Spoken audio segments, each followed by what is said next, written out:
Yeah, from Daisy Dukes to business. Hi, thank you for joining us for another segment of Behavior Health and Wellness. I'm Dr. J. Today I am joined, it is a pleasure, first of all, for me to say that I am joined by Miss Letitia Clark. Thank you, Letitia, for being here. How are you? My pleasure. Thank you for having me. No problem. I mean, Letitia, it is no secret we go way back, and Mhm. it is an honor. I love the things that you are doing. You're working hard.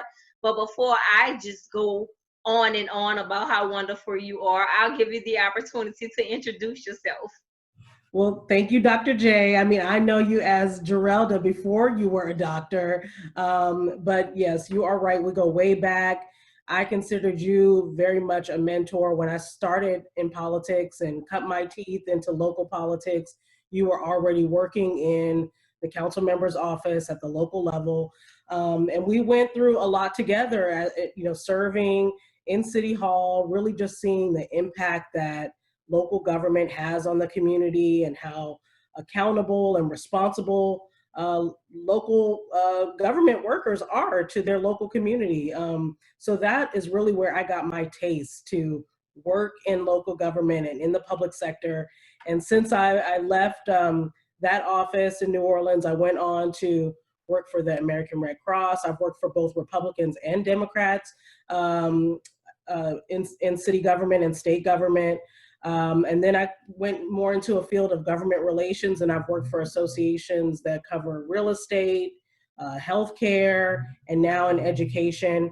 And now I also serve on the Tustin City Council where I grew up here in California, and I'm serving as the mayor pro tem as well. So, but New Orleans City Hall, working with Gerelda in District B, that's where I got my start.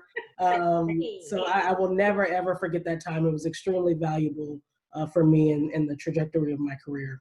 Great. I mean, it is congratulations for all that you do because sometimes we get our feet wet in politics and find out that's not for us, but you're Hmm. really doing some great things. And I noticed you glanced by saying that I'm representing, I'm an elected official here in New Tuscan. What are you again, ma'am? So I moved back to California in 2012, and I moved back to the area that I grew up in. And it was very important growing up here in Orange County. It's diverse, but there aren't a lot of African Americans here. We're about 4% of the population. I wanted to go to a historically Black college, so I chose to attend Xavier University, the Xavier University of Louisiana. And I got a wonderful experience there, and I wanted to be around more African Americans. And a plug for Xavier, that they taught me about Black excellence, taught me that you are expected to do great things. That's what I learned attending there. But eventually I wanted to come back home, raise my kids, and so I decided to remain in politics, and I wanted to serve in an area that I grew up in. So in 2016 I ran for office against a very competitive slate. It was all Caucasian Republican men running against me essentially, but I came out on top and won that race, and have been serving since 2016. So now I'm up for re-election, and I'm Okay. hoping that I'll be mayor next year because we rotate the mayor position. So I'm in line. All I need to do is get re-elected. Sounds great. And stay on your grind. And I appreciate you taking time out right now because I know you're very busy. And I mean, I want to know, basically, tell me, what will you tell other young people who are actually looking at this, who will say, you know what, I think I want to do something in politics one day, or she's inspiring me. Give them some advice right now. Well, yeah, that's such a, I think politics seems like a very sexy thing to get into, right? It's something, wow, I see their picture all over the place on their signs and on the internet, and they get to speak in front of all these people, and you're almost kind of like a local celebrity. And it can seem like that, but let me tell you, it's a lot of hard work, it's a lot of studying. And if you want to really do the job well, you have to take your mind, and this is my advice, take your mind out of thinking about being a politician and transition that into being a public servant. Right. And a public servant, that is a lot of grueling work, it's a lot of thankless work. But if your heart and mind is in the right place, it can be very rewarding and very fulfilling, and you could actually make a difference. I always tell young people, don't feel like you have to wait until you're elected or until you run to do some good things. You can do a lot of things before you ever serve in an elected role. And essentially, if you really want to be a good public servant, you should be working on those things before you get elected. You should not have to say that, well, I won't be able to do anything in my community or serve my community or accomplish successes for my community until I'm elected. You can be doing those things at the grassroots level. So any high school, college student, if you're thinking about getting into the area of politics, I would recommend maybe interning like I did for a council member or an elected official, working on some campaigns. But additionally, start going to those council meetings if you're interested in these positions. If you're interested in the school board, start going to those meetings, looking at the agendas, and then seeing where you can provide public comment. We often underestimate the power of public comment, but go to these meetings and let them know what your perspective is as a community member. And volunteerism. Volunteer on different boards and nonprofits so you can get comfortable with expressing your ideas, articulating your ideas around a table, a group of people, using parliamentary procedures. That's all part of serving in elected office. But start to do those things early, and then really get down into the small wins. I think even with the protests that just happened, a lot of young people were the ones leading the protests, especially out here in California, high school students who were leading the protests. And they felt like they were actually doing something, but I had to let a lot of them know, you could be doing this kind of stuff all year long. It doesn't have to be this big, grandiose thing. Revel in the small wins. And when you get some language change in the ordinance, or when you can get a stop sign erected on a corner, or when you are able to advocate for a crossing guard near a school, that's a win. Capitalize on that and then continue to move forward. Don't wait until it's something big that's on national TV to feel like you can get involved, and then you can start volunteering and working. So I just encourage people to start now. I love this quote by Zig Ziglar. He says, you don't have to be great to start, but you do have to start in order to be great. So all you got to do is just start. Just start. Don't feel like you have to have every credential and degree or a level of experience. Just get started in the areas that you're interested in. And like you said, Geralda, you may not even like it. You may get into it and say, you know what, this isn't for me. So do that earlier in your academic career so that can help guide you to what you can study, and you can get those certifications and degrees in things that you're actually passionate about and can help you in your career. But the earlier you get that exposure, the better. And I want to keep this same, I want to stay here for a second. Okay. Because I know that you are preparing for your own election. I know that right now we as a people, we as Americans are preparing for a very important election that's coming up November. Talk to the people, let them know, how important it is to get out and to participate in the process. Yeah, so yesterday I was on a panel as well. We were talking about this very thing, the impact of local politics, the impact of elections, and I held up my voter guide. And in California, we all get a voter guide. I think you do in Louisiana as well, to give you kind of a preview of what will be on the ballot. And I mentioned to the audience that, I was a smart student, but sometimes I would be a lazy student. I would cram for tests, and I thought I could just study at the last minute and get a good grade. And sometimes that worked for me, and often it didn't. So I had to change my study habits. I was saying, don't cram for this test. Don't wait till the last minute to do your research on the ballot measures, the propositions, the candidates that will be on your ballot. And what you read in the voter guide is just a snapshot. You really do have to go on the internet, talk to your neighbors and friends about these candidates so you understand the totality of the person that you're about to vote in, because really that vote is so valuable. And you could be living with this person that is the voice for your community for at least 4 years, possibly much longer than that. Also, not only and we do this, we kind of only start to engage every 4 years when there's an election. Right. But our Congress people are up every 2 years. We should be just as engaged every 2 years.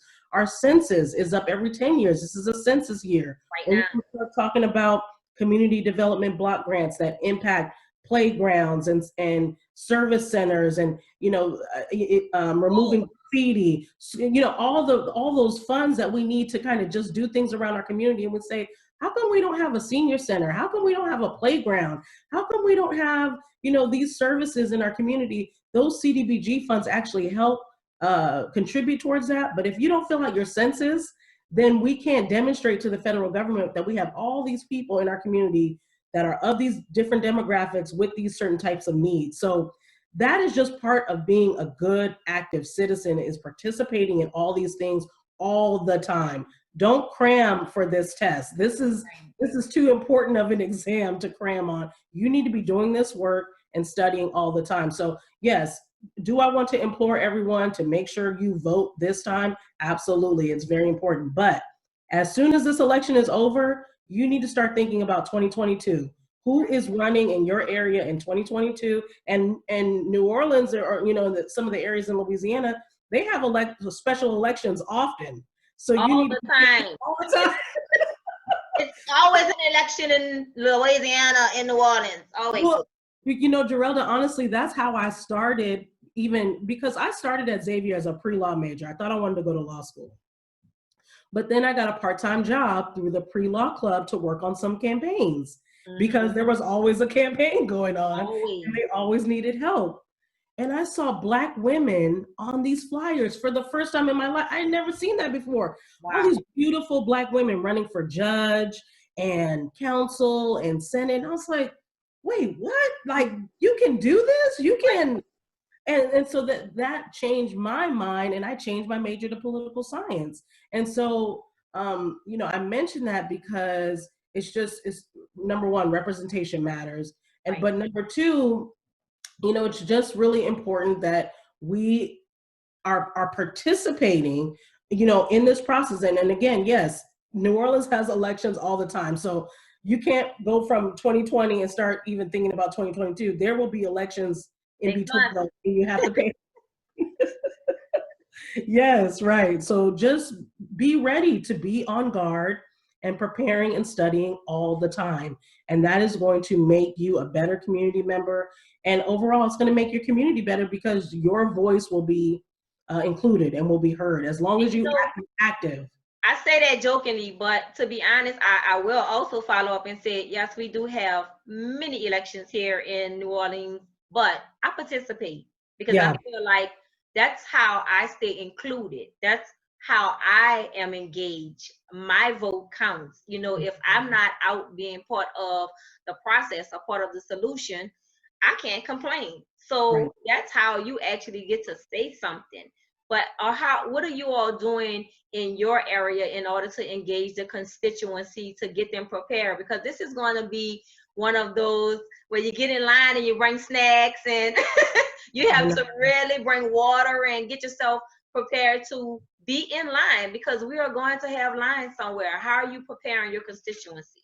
So California, the last election cycle, we did pass all mail-in ballots for several counties. So number one, everyone gets a mail-in ballot. Okay. And then you can decide that you want to either mail it in, or you can drop it off at different ballot boxes that are, so the polling places are done. We no longer have any more polling places that are like at schools or fire stations.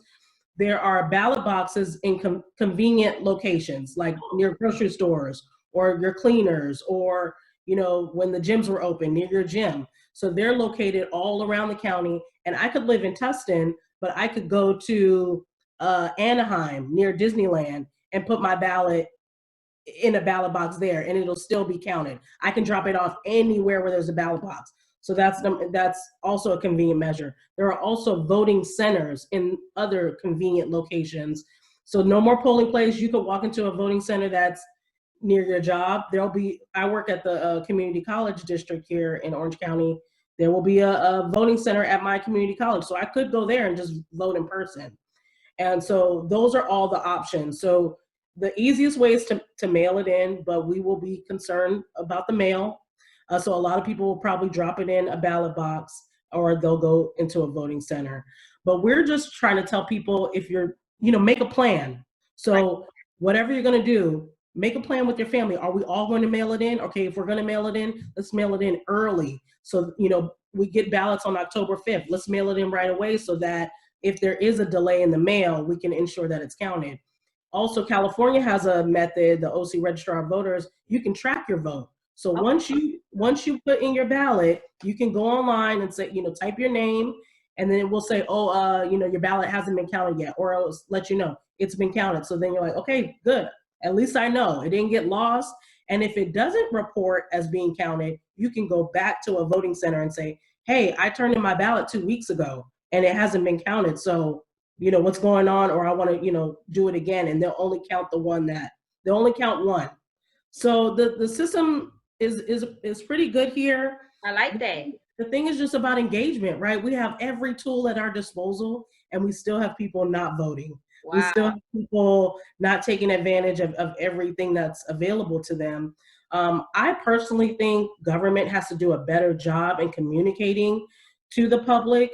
We still require people to come in person for so many things. And this is pre-COVID. And you have to think about people that have children, that may have seniors at home, that may be bedridden, that may have transportation limitations.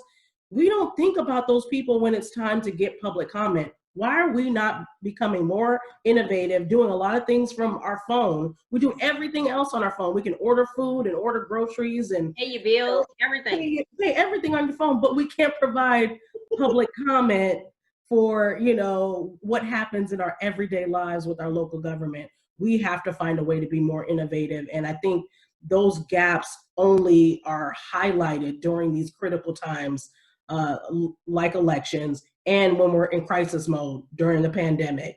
Well, I like that. This is all a learning experience, and that's why I love technology, and I love how it brings people together no matter where you are, because I learned something from you today. Hopefully the register of voters here will listen, if we're not already on track, because I know that they work hard, but to make things easier and more convenient for people to get out and vote, whatever it takes. Right. I like that you said, let's talk and let's get a plan for the family. This has to be something where you engage your entire family. Right. I remember when my kids, I stood in line and voted for the last presidential election 4 hours. Oh my gosh.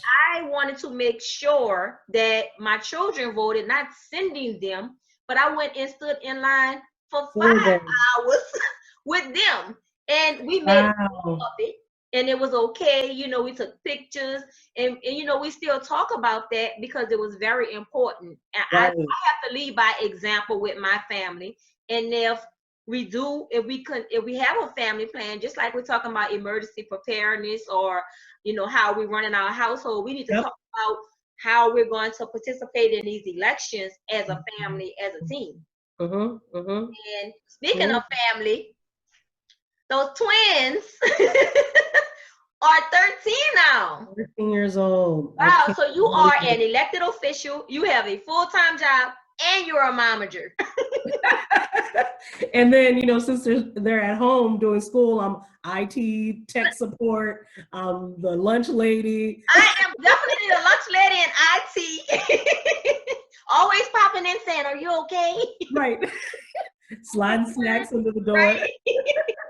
So you wear many hats, and I take my hat off to you, and I commend you for all that you do, and I pray that your constituents know that you are as great as you are, and just continue on your journey. Tell us though, who are your accountability partners besides those twins? I know they keep you on your feet. Who are your accountability partners? That's a good question. Since I've gotten into elected office, I've learned very quickly that there are a lot of people that would like to hang around and be my friend, and and so I've made a concerted effort to keep a very tight circle so that when I do need to let my hair down, when I do need to talk about other things other than politics, I have those friends around. And so I have, and because I grew up here, I have friends that I've known since kindergarten here that I still talk to. And when I'm with them, I'm just T. I'm not Mayor Pro Tem Clark, and I don't have to, feel like I am. And not that I'm putting on a persona, but you do have to be careful about what you say and how you say things, particularly because you are representing the entire community. So I'm very, very careful, and it's in stark contrast to my colleagues. So my colleagues on the council, they invite the public to their house. They have parties. They've been caught on camera doing things. And I'm just like, you know what? This is a job for me. Right. I take this very seriously and I treat it as a professional job. This is not social hour for me. This is not to gain all these friends and be, popular. I'm like, I was already class president in high school. I was homecoming queen. I did my popularity thing. I don't need to do that in the elected office. And I think really having that experience and working with you and Renee, at City Hall taught me that this job is very serious and you do have to really put your all into it. I remember she used to, get on us about somebody used to be on time in the office. We are there. Yeah, to serve the public. Like, you need to be there to answer those phones. What if something really happens in the community? You need to be accountable. And so in small kind of city, we only have 83,000 people in Tustin. So it feels like a smaller city. And sometimes it can kind of just feel like Mayberry a little bit, like everyone knows everyone. And my colleagues often kind of play this small time politics thing where they just want to be the guy that hands the key to the city and they just want to go to ribbon cuttings, but they don't always understand the hard work that goes into it. And then when it's something like a crisis that comes to the forefront, we see the differences in our style. Right. So my accountability partners are really my close friends. I always give this good example, a funny example to me. My best friend, she hates it, but one day we were watching the State of the Union. This was years ago when President Obama was in office. And she called me, she's like, hey girl, what are you doing? I was like, oh yeah, me and the kids are just watching, State of the Union. She was like, oh, what nights does that come on? Is that like Scandal? I was like, no. But it just reminded me, it's like, okay, she's so far removed from the political life. And that's why I love her, because when we're together, it's just us. She is not concerned about my title or, what I can do for her. So you do need people like that in your life that that know exactly who you are and will check you when they see you drifting from who you are and what your core values are and what you believe in and what you stand for. So, I have those people in my life that say, I don't care what you can do for me. I love you for you. Right. So, and if I see you drifting off from exactly who you are, I'm going to let you know. And so that helps me, because in politics, there's a lot of scrutiny, especially with social media now. People say crazy things on the internet. And if I vote in a certain way, I voted for a temporary homeless shelter here in Tustin. I got a lot of pushback, a lot of people saying crazy things. And it had me doubting myself, and so I have those people in my life that say, you're doing the right thing. You know who you are and whose you are.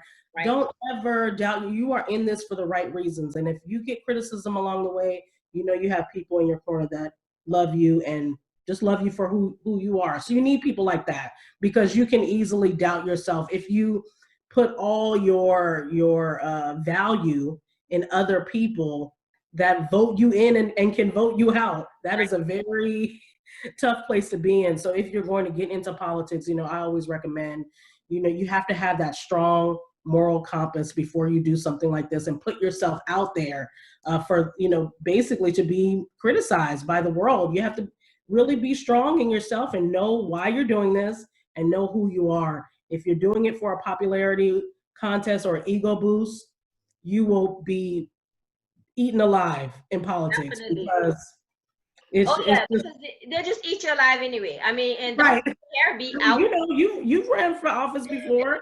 I won once. Yeah. Yeah. But You know what, you though? know, criticism. I just I want to. You brought up some great things, some great points. I also brought you here not only because I know that you're a great guest, but I nominated you as for our Bossed Up panel. Right. I believe that you should be here as a boss teacher because you are actually, you're not talking about what you're gonna do, you're actually doing it. Right. You serve your community. You're a great mom. You're a great person to be around. You just I mean, your spirit is just. I wish I can put it in a bottle and give it away to some people. I promise you, always all the same. No matter how long it goes that we don't talk, you're still the same. You're still dedicated to a purpose, and I want to encourage you in any way that I can to continue. I want to let you know that we are watching. We see what you're doing back here in New Orleans. We are proud of you here. Thank you. I just wanted to send you some love and let you know that I'm proud of you personally, and you continue to be bossed up because you are everything that a boss is in every area. That means a lot to me. I'm telling you, y'all were like my big sisters. You know, you were doing it with grace, looking good, sounding good, smelling good while you were serving the community. And I just, I was not worthy, but you guys taught me a lot. And particularly, Geralda, you and I had a desk that was right next to each other. Right. So we, came in with our good days, our bad days. But what you and the other women, and it was interesting because we worked in the office with all women. All women. All women. Held to a very high standard. All African American women. Right. Yes. And so we did, more was expected of us. Right. And everybody was watching. That. We were the A team. That's what we called ourselves, and we showed up. Always ready. And I know I took that with me, and I can hear little things. And I remember when I was going over some things with you. I mean, you just had so much energy, though. Yeah. You were just awesome. And it's great to see you right now. So I hope that the people where you are serving understand how much experience you have, because Letitia, you were young, but you were right on it. I mean, we went through Katrina. Right. You were the leaders when Hurricane Katrina actually happened. And we were going through some transitions, but you did well. And you can tell, you can see it right now. But for a few minutes, madam, you just bossed up. I love it. I'll take it. You gave me my boost for today. I'm so glad. And thank you so much for joining me. And I really hope that, people who are looking at this will enjoy it and learn something and be educated about what they've seen today. And look, you just stay in there and call me if I need to make some phone calls for you, because I'm never too busy for you. All right. We're doing texting. We're doing all that, Geralda. Let me know. That's the only way we're going to make it. But thank you so much for being here, Letitia. Thank you. Love you. All right. Enjoy the rest of your day. You too. I'd like to thank my guest, Letitia Clark, for joining us today. I hope that you will take this very serious. Use your voice. Go out and vote. We have a very serious, a very important election that's coming up on November the 3rd. Go out and vote. Vote as a family. Get a plan about how you are going to go out, whether it's participating in early voting, or you going to go to the actual voting poll. Find out where your polling location is ahead of time. Don't wait till the last minute. And as Letitia said, make sure you educate yourself about what you're voting for prior to going in. Know what's on the ballot. We have a responsibility as individuals, as Americans. This is Behavior Health and Wellness, and I'm Dr. J. In the meantime, until next time, take care of yourself and be well. Thank you.